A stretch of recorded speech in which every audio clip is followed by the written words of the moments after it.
Glorificação. O Espírito Santo no crente é como uma fonte de água que salta para a vida eterna. João 4,14.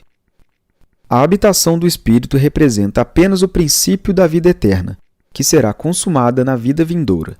O Espírito Santo representa o começo ou a primeira parte dessa salvação completa. Essa verdade tomará expressão sob 3 ilustrações. Comercial. O Espírito é descrito como o penhor de nossa herança para a redenção da possessão de Deus. Efésios 1,14. Agrícola. O Espírito Santo representa as primícias da vida futura. Quando um israelita trazia as primícias de seus produtos ao templo de Deus, era esse um modo de reconhecer que tudo pertencia a Deus. A oferta de uma parte simbolizava a oferta do todo. O Espírito Santo nos crentes representa as primícias da gloriosa colheita vindoura. Doméstica. Assim como se dá às crianças uma pequena porção de doce antes do banquete, assim na experiência do Espírito, os crentes por enquanto apenas provaram as virtudes do século futuro. Hebreus 6,5. Na vida vindoura, Cristo será o doador do Espírito. O mesmo que concedeu uma prova antecipada, conduzirá seus seguidores a novas porções do Espírito e aos meios de graça e enriquecimento espiritual, desconhecidos durante a peregrinação terrena. Pecados contra o Espírito Santo.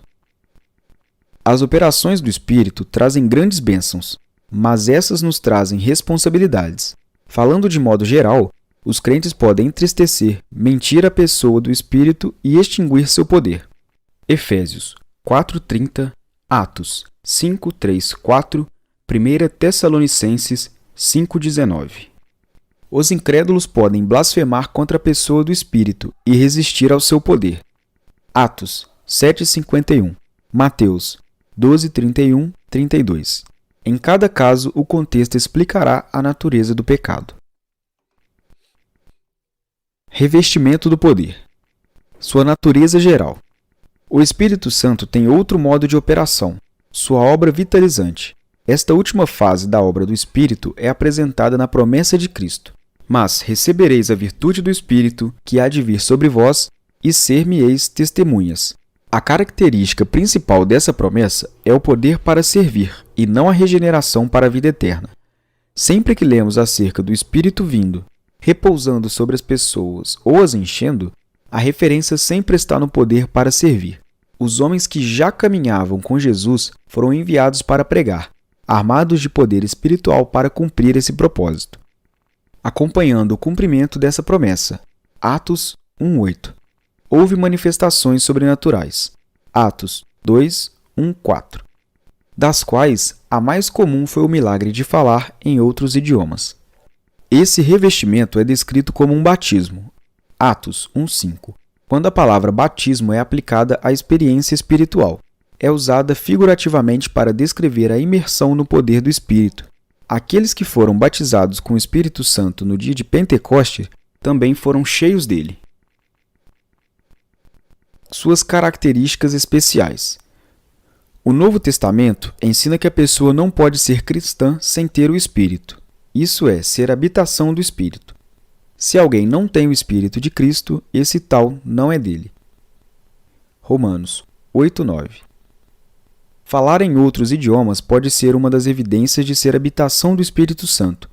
Mas alguns dizem que há muitos cristãos que conhecem o Espírito Santo em seu poder regenerador e santificador sem ter falado em outras línguas.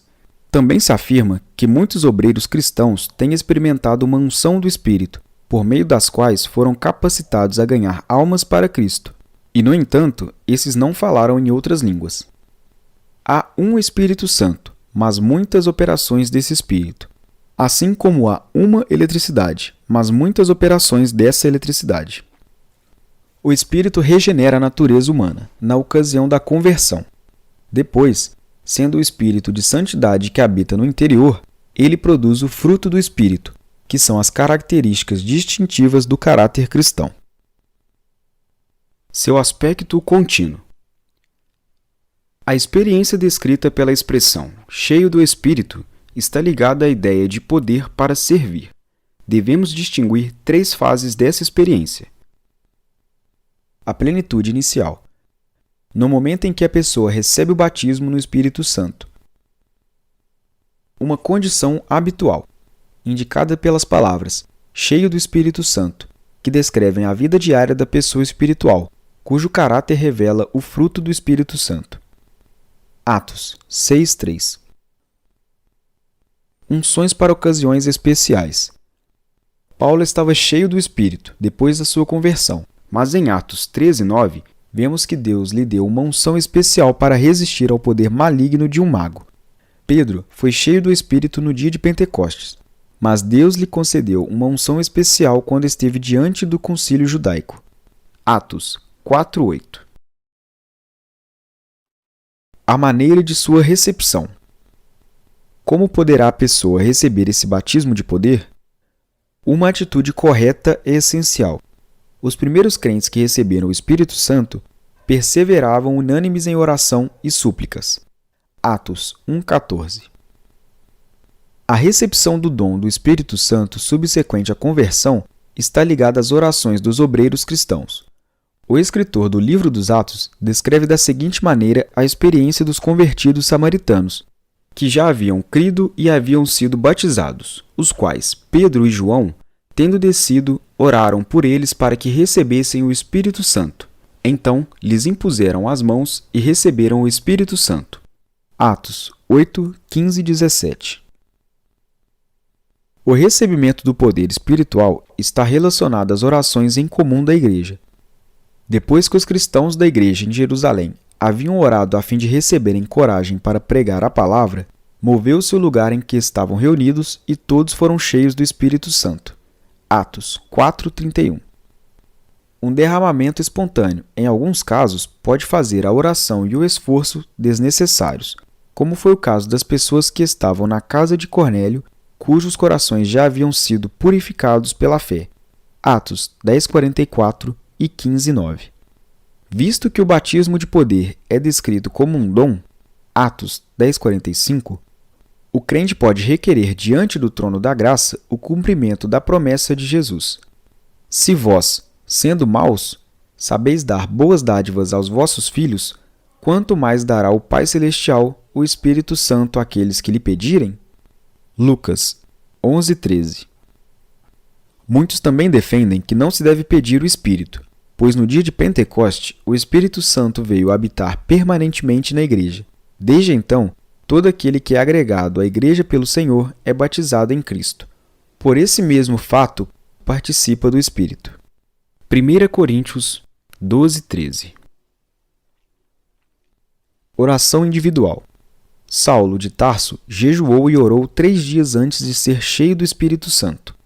Atos 9:9 e 17. Obediência. O Espírito Santo é a pessoa que Deus deu àqueles que lhe obedecem. Atos 5:32.